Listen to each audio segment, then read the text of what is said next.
మీరు senior most సభ్యులు sir. First time ఎమ్మెల్యేలకు అవకాశం ఎవరా? ఫస్ట్ టైం ఎమ్మెల్యేలకు అవకాశం ఎవరా? ఏంటి ఇది? కూర్చోండి సార్.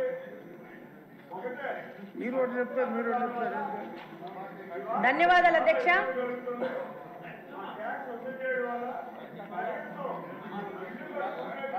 ధన్యవాదాలు అధ్యక్ష, ఈ అవకాశం నాకు ఇచ్చినందుకు.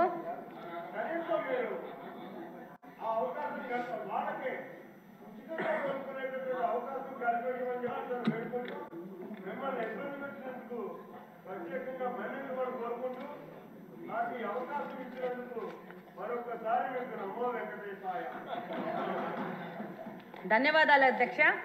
ఈరోజు ఈ బడ్జెట్ సందర్భంగా ఈ అవకాశం ఇచ్చినందుకు.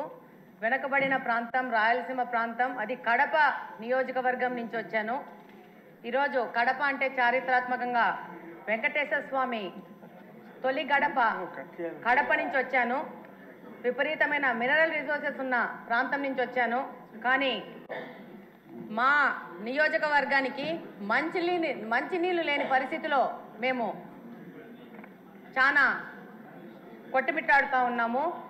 దాదాపు బ్రిటిషర్స్ కాలంలోనే మాకు ఎయిర్పోర్ట్ ఉంది, ఎయిర్ బేస్ ఉంది. అప్పుడే డెవలప్ అయిన కడప నియోజకవర్గానికి ఈ రోజు పరిస్థితి ఏంటంటే, మాధవి గారు ఇది బడ్జెట్ మీద డిస్కషన్ చెప్తాను అట్లే మీ సమస్యకి మళ్ళీ టైం దొరుకుతుంది. మీ నీటి సమస్యకి కొంచెం చెప్పండి. కొంచెం చెప్పండి అధ్యక్ష. ఈరోజు దాదాపు 164 స్క్వేర్ కిలోమీటర్స్ విస్తీర్ణం ఉన్న కడపలో దాదాపు ఈరోజు 5 లక్షల జనాభా ఉంది.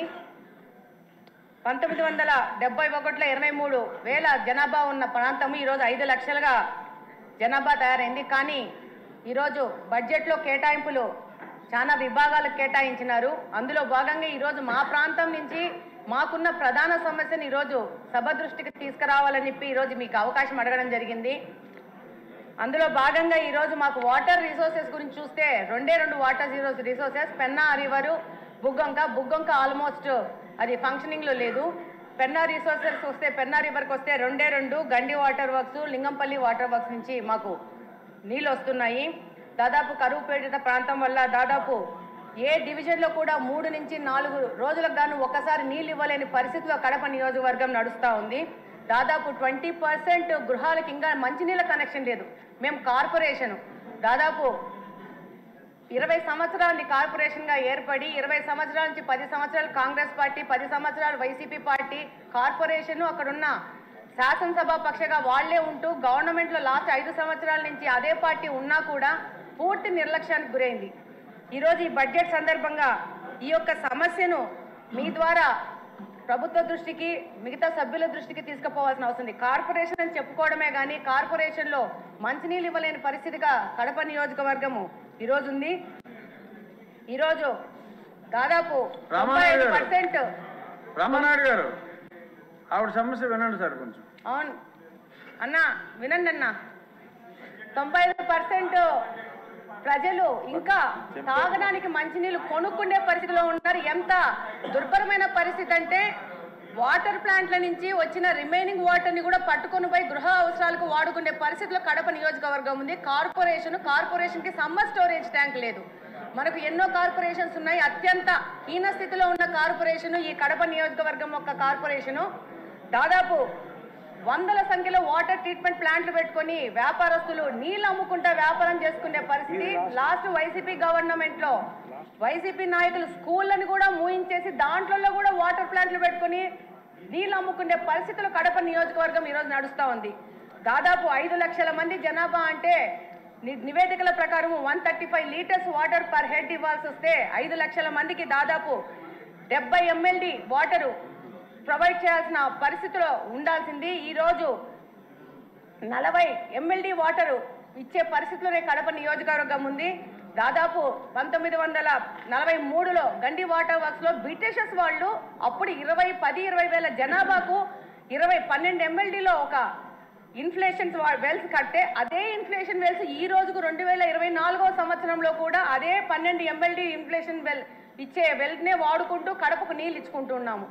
దాదాపు 5 నుంచి 6 రోజులకి నీళ్లు రాని పరిస్థితి. వచ్చిన నీళ్లు మురికి నీళ్లు ఎందుకు వస్తున్నాయంటే డ్రైనేజ్ వాటర్ తీసుకెళ్లి మీ అందరికీ తెలుసు కడపలో బుగ్గంక అని ఉంటుంది, కడప నడి మధ్యలో వెళ్తూ ఉంటుంది, అందులోకి ఈ యొక్క డ్రైనేజ్ వాటర్ తీసుకెళ్లి అదే వాటరు పెన్నాలో కలిసి అదే వాటర్ మళ్ళీ పంపు చేసుకొని మళ్ళీ మా వినియోగంకు వాడుకోవాల్సిన పరిస్థితిలో ఉంది. ఒక ఎస్టీపీ లేదు, ప్లాంట్ కట్టలేని పరిస్థితిలో ఈ కార్పొరేషన్ ఉంది, నిధుల కొరత ఉంది.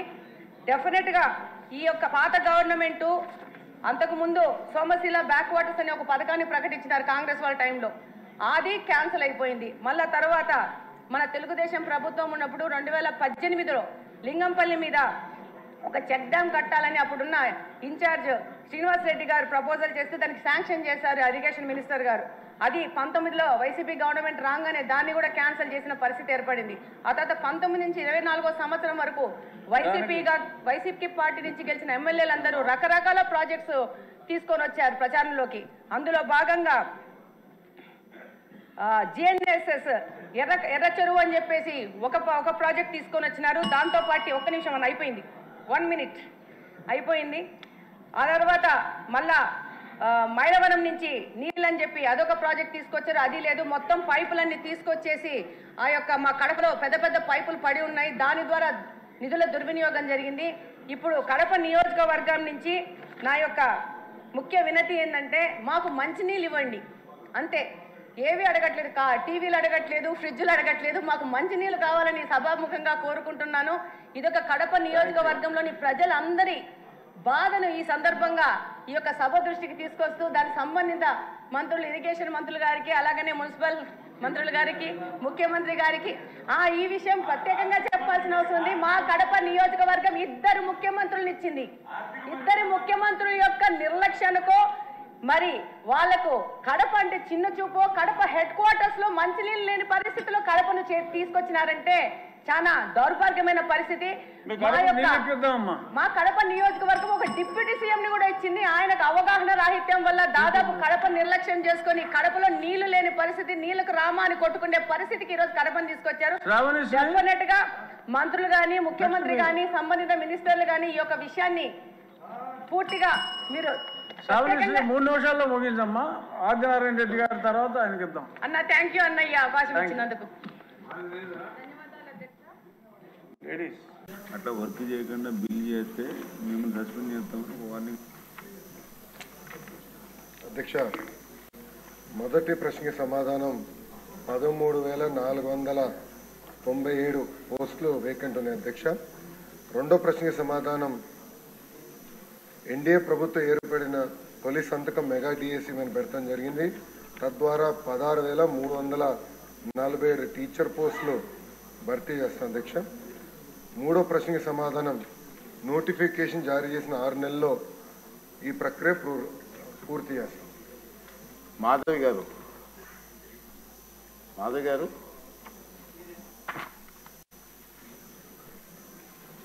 అధ్యక్ష, ఎంతో ముఖ్యమైన ఈ ప్రశ్నకి సభ్యులు లేకపోయినా కూడా అవకాశం ఇచ్చినందుకు మీకు ధన్యవాదాలు అధ్యక్ష.